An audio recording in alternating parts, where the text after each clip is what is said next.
Welcome back to my channel. मेरा नाम है सलमान। तो गाइज़ मैंने एक छोटा मोटा स्टूडियो बनाया है, तो मैंने वीडियो दिखाई नहीं पाया तो उसके लिए सॉरी। तो गाइज़ मैं कोई पीसी और लैपटॉप वाला नहीं बनाया हूँ और मैं छोटा मोटा खाली बैठने के लिए और पढ़ाई करने के लिए मैं एक स्टूडियो बनाया हूँ। चलो आप लोग को दिखाते हैं।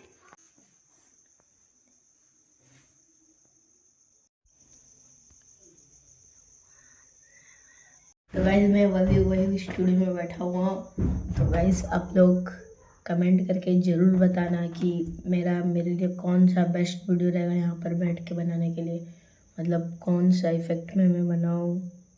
इसलिए मैं आप लोग कमेंट भर के करो कैसे इफ़ेक्ट में, कैसा कौन सा वीडियो बेस्ट रहेगा। तो गाइज़ नीचे सब्सक्राइब के बटन में, फॉलो के बटन में तो फॉलो करना बोलिए। नेक्स्ट वीडियो में इससे भी अच्छा स्टूडियो आपको बना के दिखाएंगे। तो आज के लिए बस नहीं, चलो बाय।